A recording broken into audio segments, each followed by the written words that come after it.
Irán dice que no tiene planes de participar en una nueva ronda de negociaciones con Estados Unidos por el momento, a 2 días para el final del alto el fuego. Esto sucede luego del ataque a un portacontenedores iraní cerca del estrecho de Hormuz. El presidente libanés dice que las negociaciones con Israel serán sin intermediarios en Washington, aunque el régimen sionista mantiene su ocupación militar de una parte del sur del Líbano y su ofensiva pese a la tregua vigente. Y representantes de 20 países, incluidos 15 presidentes y primeros ministros, asistieron a la cuarta cumbre en defensa de la democracia. Los líderes progresistas sellaron una alianza contra la extrema derecha y en defensa de la soberanía y autodeterminación de los pueblos. Saludos, bienvenidos a El Mundo Ahora con los adelantos de las noticias más relevantes de esta jornada. Ya comenzamos. Acompáñanos durante los próximos 27 minutos de programa.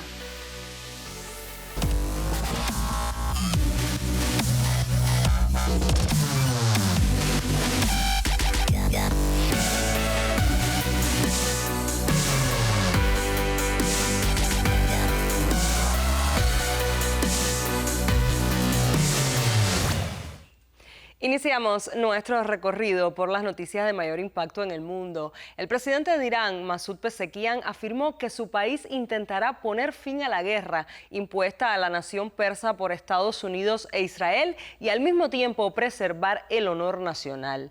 Desde su perfil en la red digital X, Pezeshkian comentó que el cumplimiento de los compromisos es fundamental para un diálogo constructivo en referencia a las relaciones con Estados Unidos. A su vez, señaló que persiste una profunda desconfianza histórica de la nación persa hacia la conducta del gobierno estadounidense. Dijo que las señales contradictorias y poco constructivas de los funcionarios norteños transmiten un mensaje amargo, buscan la rendición de Irán y los iraníes no se someten a la fuerza, remarcó.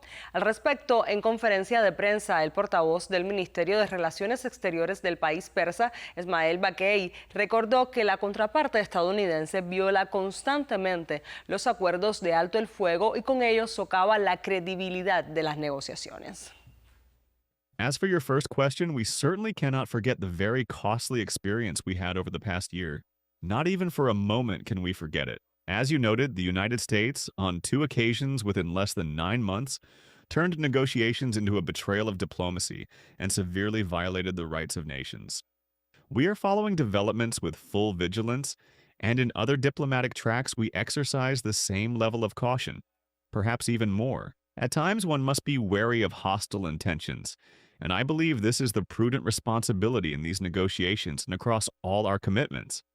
I can state with a high degree of confidence that the United States continues to be influenced by its past conduct and insists on certain unacceptable and unsustainable positions. You know, these have been tested before. We Iranians believe that retesting what has already been tested is a mistake. However, it appears that the opposing parties are inclined to repeat these approaches, and the outcome of such conduct will not favor the West. Cuando faltan 2 días para que finalice el alto el fuego entre Irán y Estados Unidos, aún no ha sido confirmada la presencia de la nación persa en las conversaciones de paz previstas para este martes en Islamabad, Pakistán. Luego de las denuncias de violaciones del cese del fuego por la parte estadounidense, Teherán ha acusado a Washington de falta de seriedad en el proceso diplomático para ponerle fin al conflicto. El portavoz del Ministerio de Asuntos Exteriores iraní también afirmó que la Casa Blanca sigue adoptando posturas irrazonables y poco realistas. Precisó además que por el momento su país no tiene planes de participar en una nueva ronda de negociaciones y no se ha tomado ninguna decisión al respecto.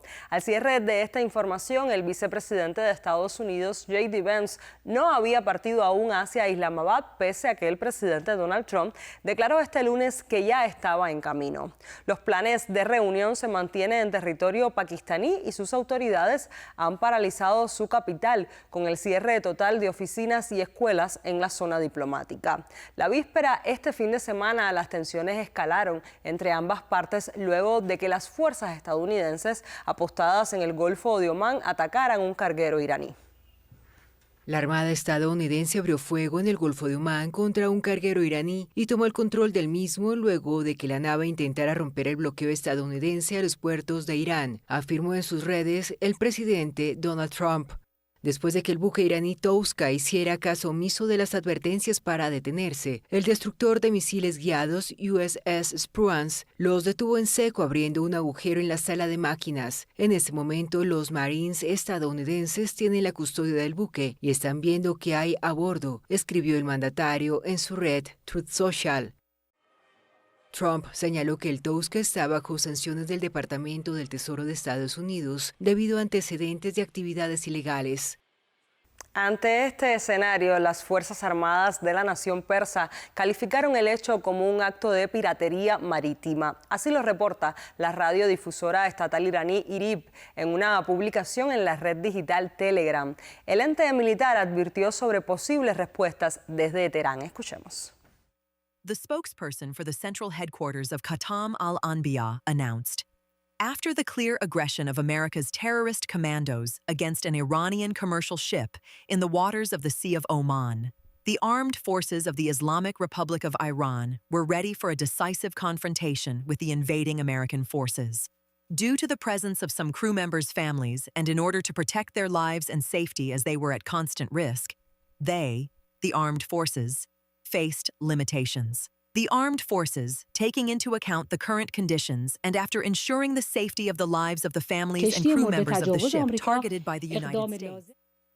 También en esta jornada trascendió que un grupo de veteranos de Estados Unidos realizó una protesta en Washington, D.C. para exigir el fin de la escalada en el conflicto con Irán. Medios locales informaron que la manifestación tuvo lugar en el Cannon House Office Building, una de las sedes de la Cámara de Representantes, donde los participantes expresaron su rechazo a la guerra y pidieron una salida diplomática. Durante el procedimiento, la policía del Capitolio intervino y detuvo a los manifestantes. Según reportes preliminares, las capturas se realizaron sin confrontaciones y bajo control de las autoridades. Este hecho refleja el creciente debate interno en Estados Unidos frente a la política exterior y el manejo de los conflictos internacionales, especialmente en relación con Medio Oriente. En un espacio de análisis de Hispan TV, el analista internacional Alessandro Brusco señaló que el control del estrecho de Hormuz forma parte de la política de independencia y soberanía de Irán y de su derecho legítimo a proteger sus intereses nacionales. Según explicó, la presencia de potencias extranjeras en la zona incrementa la tensión y justifica una postura firme de Teherán.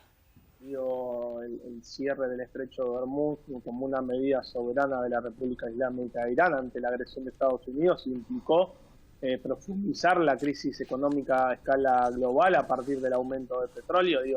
Esto es algo que se habló aún mucho más en este contexto.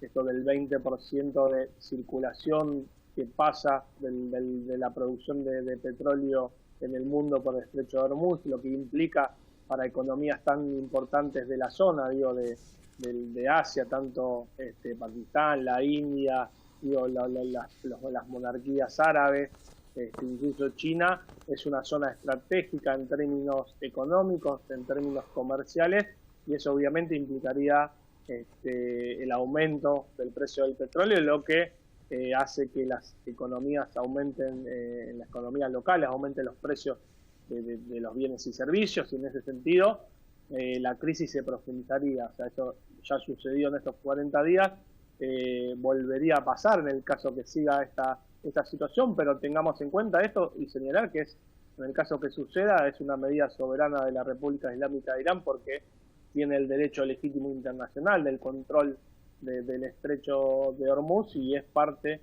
de su política de independencia y de soberanía, que es justamente la que no tolera Estados Unidos, y lo que quiere Estados Unidos con sus aliados en la zona, con las monarquías árabes, es controlar esa zona estratégica.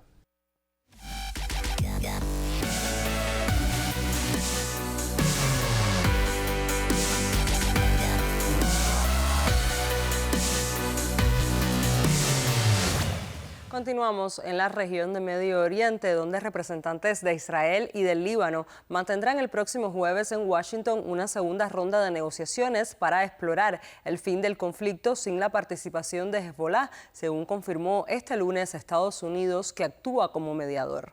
Ambas delegaciones se verán en la capital estadounidense después de que el pasado 16 de abril entrara en vigor un alto el fuego de 10 días en la ofensiva militar israelí en el sur del Líbano. En este sentido, el presidente del Líbano, Joseph Aoun, anunció este lunes que su país asumirá de forma directa las negociaciones bilaterales con Israel a través de una delegación encabezada por el veterano diplomático libanés Simon Karam, y rechazó la participación de otros actores como intermediarios o en representación libanesa. Ante tal escenario, en la ciudad de Nabatie, en el sur del Líbano, ciudadanos regresaron a sus hogares. Sin embargo, desde la entrada en vigor del cese al fuego con Israel, muchos desconfían de la tregua y aseguran que volverán cuando la medida sea definitiva. Mientras, el régimen sionista pidió a los habitantes del sur del Líbano no regresar a sus hogares tras publicar una zona amarilla cerca al río Litani, en la que estarían ubicados miembros del ejército israelí. Tras este aviso de Israel a los libaneses, en Líbano se ha considerado como una ocupación de su territorio de unos 8 kilómetros de profundidad. Me jubilé a finales de febrero y abrí esta pequeña tienda de comestibles para trabajar y pasar el tiempo. Pero el 1 de marzo estalló la guerra y ya no queda nada de la tienda. Una amarga constatación, compartida por muchos habitantes de Nabatie, que ha pagado un alto precio de esta guerra. Desde la entrada en vigor en la noche del jueves al viernes del alto el fuego de 10 días entre Israel y Líbano, los desplazados regresan progresivamente a sus pueblos del sur del país. El sábado, Hezbollah pidió a los desplazados que habían huido del sur de Beirut y del sur del país, bastiones del movimiento chií pro-iraní, que esperaran la luz verde del grupo antes de regresar a sus hogares. Las negociaciones llevadas a cabo por el Estado libanés no nos conciernen. Son negociaciones de capitulación, condenadas al fracaso y dirigidas por los vencidos. Por otro lado, el ministro de Defensa israelí, Israel Katz, indicó que el ejército ha recibido la orden de eliminar las casas de las aldeas de primera línea próximas a la frontera, que servían a todos los efectos como puestos avanzados supuestamente del terrorismo de Hezbollah y amenazaban a las comunidades israelíes de artillería. Durante un acto en el asentamiento de Sanur, Katz declaró que las fuerzas de defensa de Israel están desplegadas en una zona de seguridad de hasta 10 kilómetros de profundidad. Además, subrayó que las operaciones continuarán incluso durante el alto el fuego para proteger a las tropas. Katz advirtió que cualquier amenaza sería neutralizada y que se emprenderían nuevas acciones militares si Líbano incumplía sus compromisos. Mientras, el diputado de Hezbollah, Hassan Fadlah, declaró a la AFP que el movimiento chiita quiere que la tregua continúe y que Israel se retire del sur del Líbano, afirmando que nadie podrá desarmar a esta organización.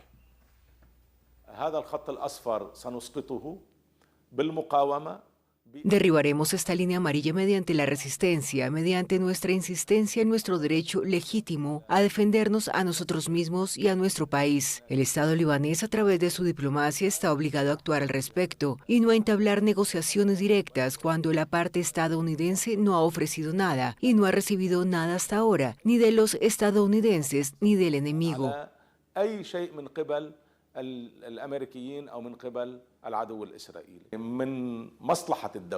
Es de interés del Estado, de interés del Líbano, de interés del presidente y de interés del gobierno alejarse del camino de las negociaciones directas y volver a un entendimiento nacional sobre la mejor opción para el Líbano.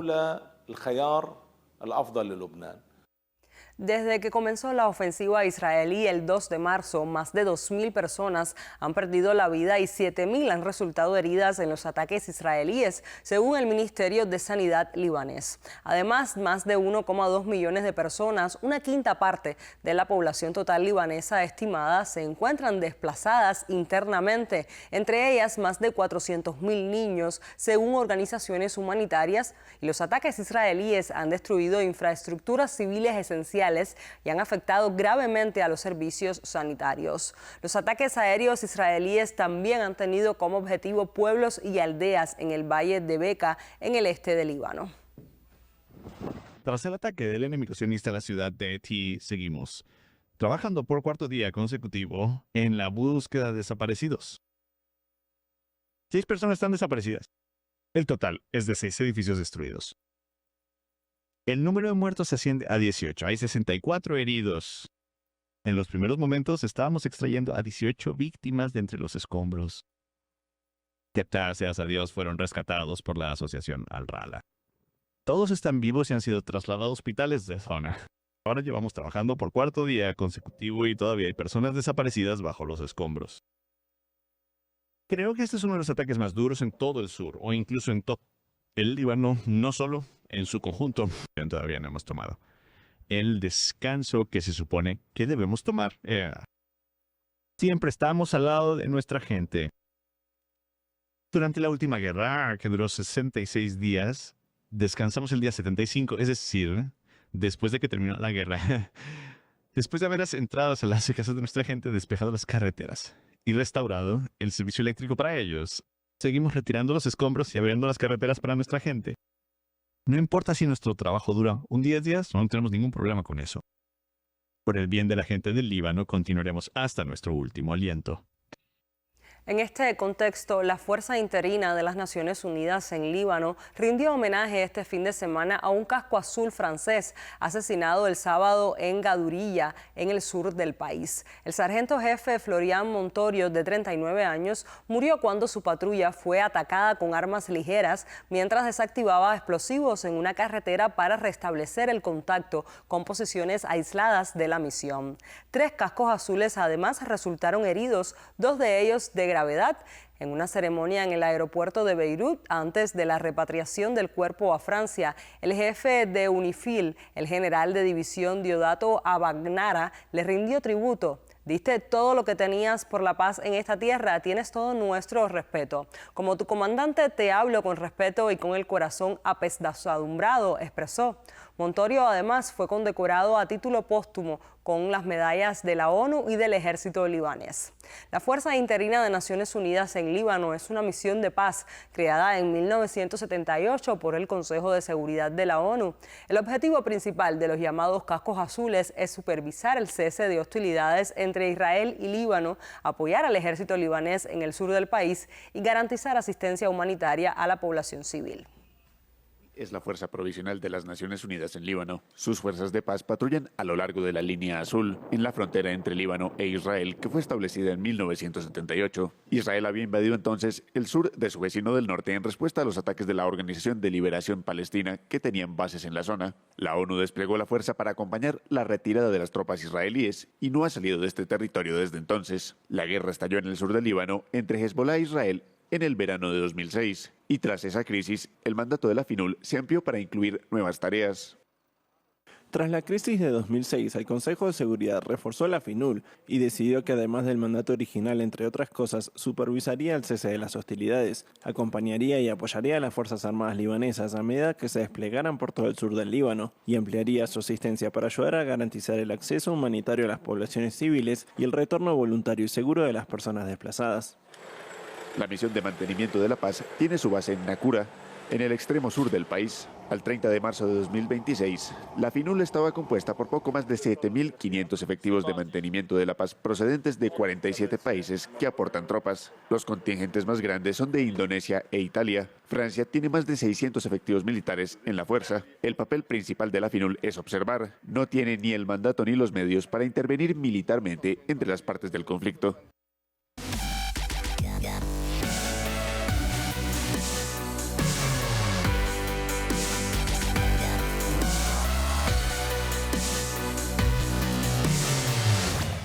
Cambiamos de tema. Presidentes y representantes de África, Asia, Europa y América Latina se reunieron en Barcelona en la cuarta cumbre en defensa de la democracia para articular una alianza estratégica que enfrente el ascenso de la extrema derecha y defienda la soberanía de los pueblos. La cita fue organizada por el jefe del gobierno español, Pedro Sánchez, y el mandatario brasileño, Luis Ignacio Lula da Silva. De acuerdo con Telesur, en el encuentro los participantes enfatizaron que se debe reconstruir el multilateralismo y devolver la utilidad al derecho internacional, herramientas que consideran indispensables para frenar las agresiones bélicas y proteger la soberanía de los pueblos frente a las imposiciones unilaterales.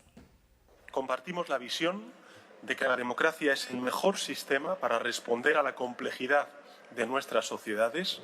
La representación de América Latina, liderada por los presidentes de Brasil, México y Colombia, abogaron para que las potencias mundiales retomen la diplomacia y el diálogo como la principal vía para resolver sus desencuentros. Quiero también extender una invitación para que esta cumbre tenga como próxima sede a México. Pero ese espacio que ahora se abre de pacificación, de paz, tiene que reflexionar la humanidad sobre una nueva agenda. Y esa agenda tiene que ser construida por fuera del petróleo, de los hidrocarburos. A la cumbre progresista asistieron varios mandatarios que han mantenido disputas con la Casa Blanca, entre ellos el mandatario brasileño Luis Ignacio Lula da Silva y el presidente sudafricano Cyril Ramaphosa.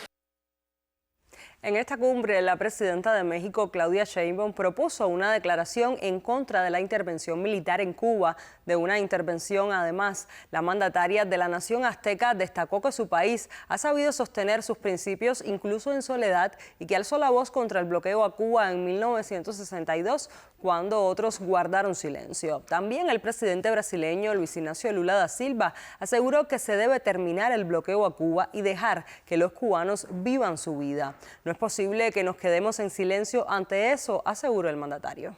Recordar que México ha sabido sostener sus principios incluso en soledad, que alzó la voz contra el bloqueo a Cuba en 1962, cuando otros guardaron silencio, que hasta la fecha creemos, hablando de esa pequeña isla del Caribe, que ningún pueblo es pequeño, sino grande y estoico cuando defiende su soberanía y el derecho a la vida plena. Quiero proponer una declaración en contra de la intervención militar en Cuba, que el diálogo y la paz prevalezcan.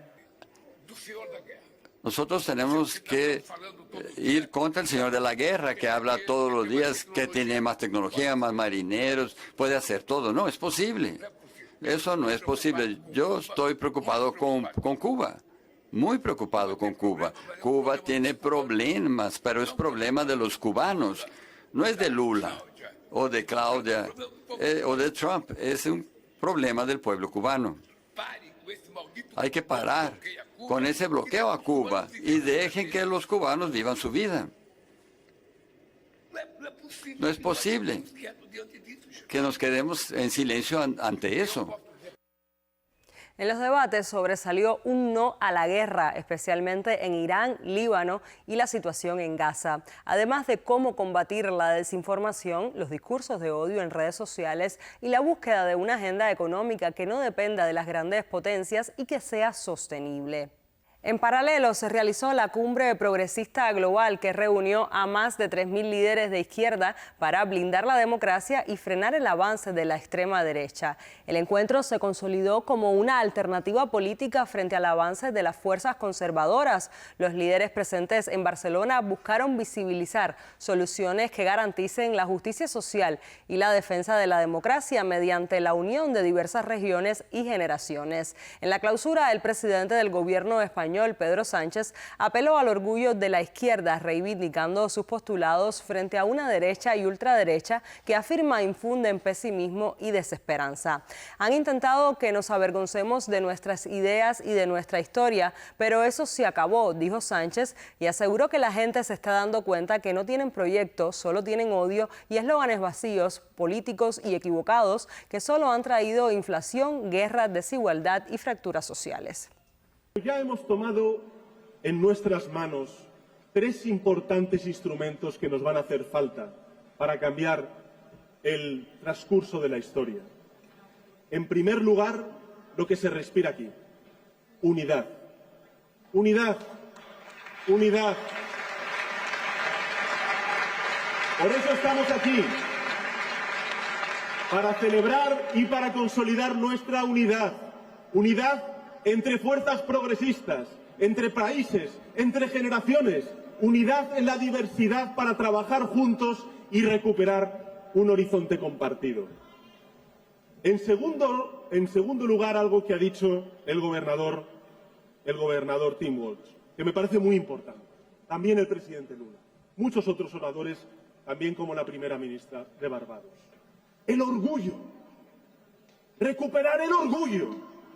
Porque durante años la derecha y la ultraderecha han intentado convertir nuestra identidad en insultos. Zurdos nos llaman en Argentina, progres nos llaman en otras partes del mundo, pacifistas, charos en España les llaman a las feministas, rojos a los de izquierdas, verdes a los ecologistas. Todo eso nos reprochan, hasta incluso la Agenda 2030, aprobada por 193 países en el seno de Naciones Unidas, es para ellos una supuesta agenda woke. La vergüenza cambia de bando y lo va a hacer para siempre. A partir de ahora, la vergüenza para ellos.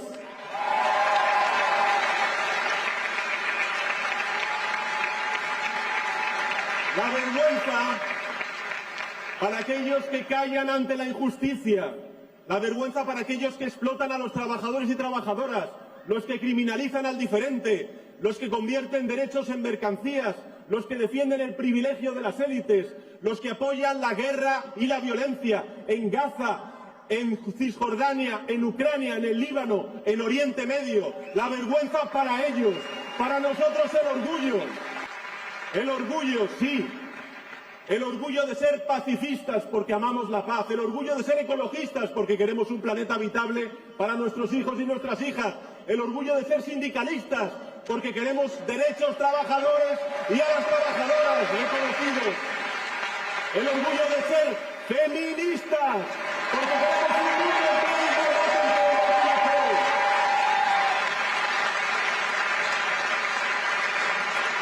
el orgullo, sí, de ser de izquierdas, de ser socialistas, de ser socialdemócratas, de ser progresistas. Porque el progresismo hoy ya es más necesario que nunca.